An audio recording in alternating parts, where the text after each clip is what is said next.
My name is Lyndsay Burch, and I'm the Associate Artistic Director and the incoming Artistic Director at the Sophia Home and B Street Theater.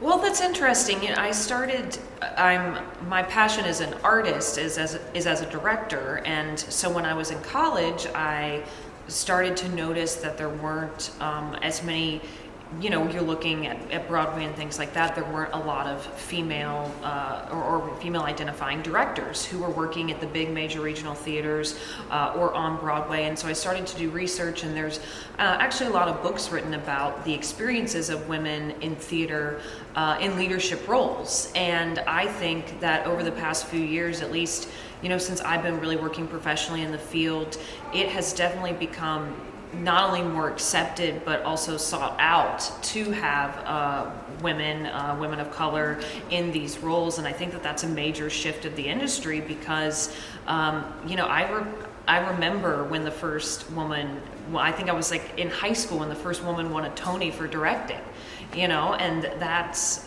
so insane that it took that long, but it's now becoming much more widely accepted that women aren't just on the stage, but they are also valuable players at the casting table and in artistic leadership positions such as director, playwright, or even artistic leaders at organizations.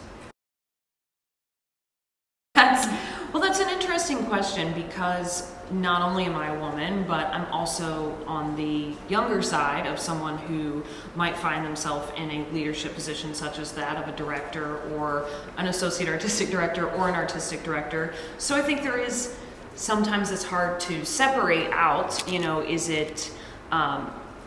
is it gender, is it age, is it a combination of the two? And of course we talk about this all the time as well with other factors like gender identity and race. So there's so many things that can create barriers. But I do think that whenever I meet someone and I tell them I'm in theater, whether they are actually in the industry or they're outside of the industry, they assume that I'm an actor. And I think that that's just the natural assumption of people, men and women, that when they meet a woman who's younger, that she's of course an aspiring actress or actor. And so it's sort of the changing of perspectives and getting people to see you in a different way and getting people to respect that. It's going too much into feminism, but it's talking about the male gaze, like getting people to accept that the reason women are thought of as being on stage is because men were directors, and that was what audiences wanted to see, and getting people to understand that a feminine perspective is what audiences want to see. And so it takes time, and it also I think there's a lot of push to prove yourself, and there's less room for mistakes maybe because you're kind of paving the way. So either if you make a mistake, let's just go back to what we used to do. So it's an ongoing journey to overcome those barriers and to have people see me in roles that were predominantly male in the past.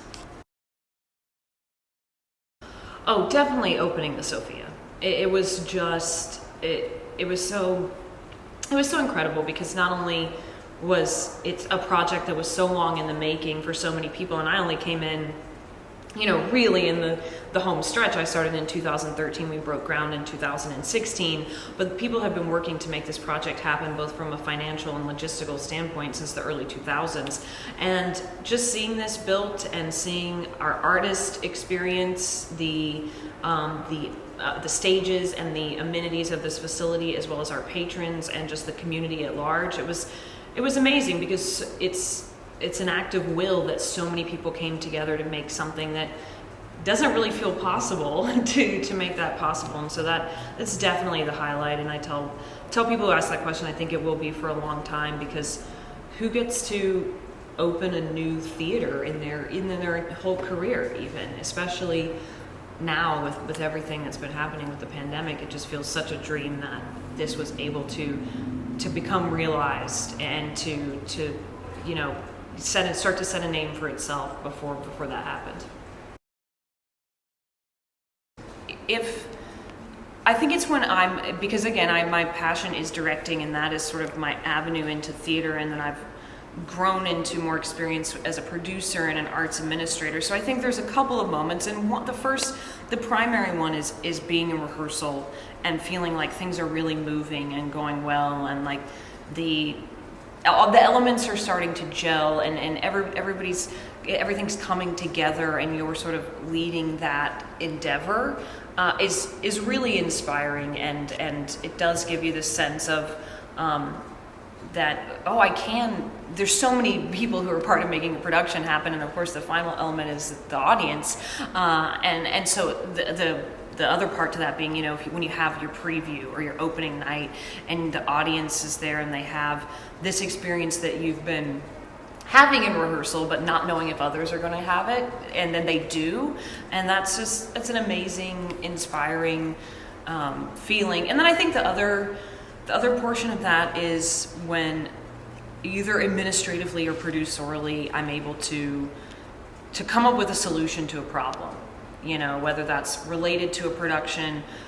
We don't know how to achieve this look. Oh, what if we did this? Or we're really having trouble with this specific thing. And just coming up with those solutions and working with the team, makes you feel like, oh, I do know how to do this. And it starts to kind of get other balls rolling, because you're feeling creative, you're feeling inspired, you're feeling like you can improve things for yourself and for your coworkers.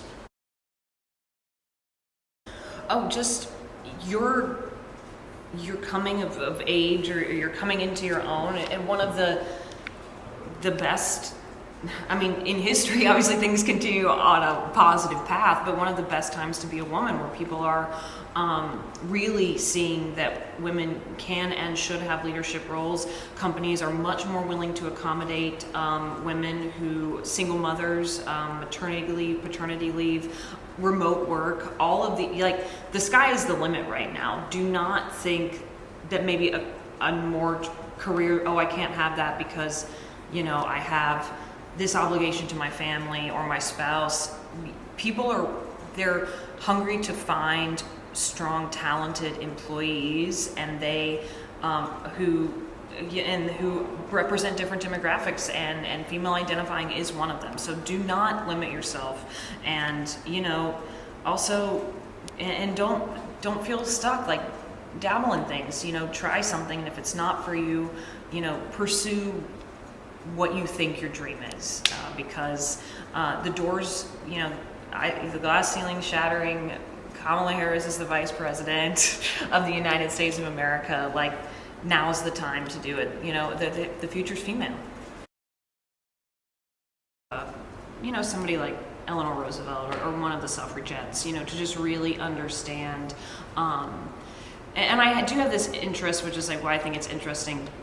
Feminism has shifted, and the call of feminism has shifted so much over time, and so I think it's interesting to see people from different generations, and because feminism is not what it was in the 70s or the 80s. So talking with somebody now like a Michelle Obama, who's very much a woman of color, a modern feminist, versus feminists, your Gloria Steinems, your Stevie Nicks, all these people who were trailblazing for women then, versus those who were trailblazing when there were no rights.